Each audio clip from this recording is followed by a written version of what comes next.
السلام علیکم، آپ دیکھ رہے ہیں 39 نیوز۔ نظر ڈالتے ہیں آج کی نیوز پر۔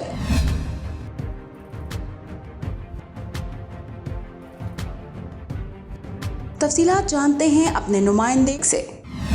فرانس میں پاکستان کے 76ویں یوم آزادی کے موقع پر جشن آزادی پتنگ فیسٹیول کا انعقاد کیا گیا۔ 2 روز تک جاری رہنے والے ایونٹ کا انعقاد سمندر کنارے کیا گیا۔ پتنگ فیسٹیول میں برطانیہ اور اسپین کے علاوہ فرانس کی کائٹ ٹیموں نے بھی بھرپور شرکت کی۔ ایونٹ کی میزبانی پیرس کائٹ کلب اور بارسلونا کائٹ کلب نے کی۔ سفیر پاکستان فرانس عاصم افتخار احمد نے سفارتخانہ پاکستان کے عملے سمیت پتنگ فیسٹیول میں بطور مہمان خصوصی شرکت کی۔ سفیر پاکستان عاصم افتخار کی آمد پر پیرس کائٹ کلب نے ان کا پرتپاک استقبال کیا اور پھولوں کا گلدستہ پیش کیا۔ سفیر پاکستان عاصم افتخار نے پتنگ بازی کے جوہر دکھا کر سب کو حیران کر دیا۔ سفیر پاکستان نے پتنگ بازوں کے ہمراہ جشن آزادی کا کیک بھی کاٹا۔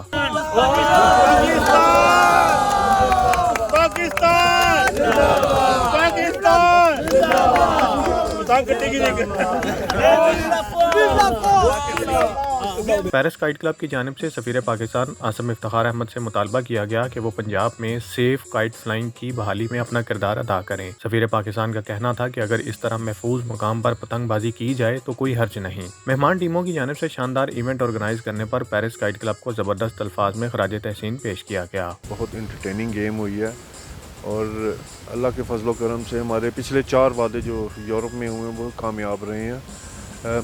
People from all over Europe انہوں نے ٹریول کیا اور آج کیلے پہ ہم کھڑے ہیں۔ بہت اچھی گیم ہے، بہت اچھی ہوا ملی ہے، پیار محبت سے ہماری گیم ہوئی ہے، شوق ہوا ہے۔ فرانس ٹیم کا، پیرس کی ٹیم کا بہت بہت شکریہ، مہمان نوازی کا، اور جو بھی بھائی آئے ہیں ان کا بہت بہت شکریہ۔ ਇੱਥੇ 2 ਦਿਨ ਦਾ ਇਵੈਂਟ ਸ਼ੌਕ ਹੋਇਆ ਹੈ ਭਾਈਆਂ ਨਾਲ, ਯੂਕੇ ਭਾਈਆਂ ਨਾਲ ਤੇ ਬਾਰਸੀਲੋਨਾ ਨਾਲ ਕਾਈਟ ਫਲਾਈਂਗ 'ਚ ਤੇ ਪੈਰਿਸ ਕਾਈਟ ਕਲੱਬ ਤੇ ਮਾਸ਼ਾਅੱਲਾ ਸਭ ਨੇ ਇੰਜੋਏ ਕੀਤਾ ਹੈ ਤੇ ਬੜਾ ਪਿਆਰ ਉਹਨਾਂ ਨੇ ਸਾਨੂੰ ਦਿੱਤਾ ਹੈ ਤੇ ਮਾਸ਼ਾਅੱਲਾ ਉਹਨਾਂ ਦਾ ਬਹੁਤ ਬਹੁਤ ਸ਼ੁਕਰੀਆ। ਬਾਰਸੀਲੋਨਾ ਦੇ ਬੜੀ ਦੂਰੋਂ ਸਾਰੇ ਮੈਂਬਰ ਆਏ ਨੇ۔ 2 روز تک جاری رہنے والے پتنگ فیسٹیول میں پتنگ بازوں کی جانب سے خوب داؤ پیچ لگائے گئے۔ پتنگ کٹنے کی صورت میں بو کاٹا کے نعرے بھی لگائے گئے۔ لہلہاتی رنگ برنگی پتنگوں کے جھرمٹ نے نیلے آسمان کو مزید حسین بنائے رکھا۔ Munir Ahmed Malik, bureau chief, 39 news HD، Paris, France.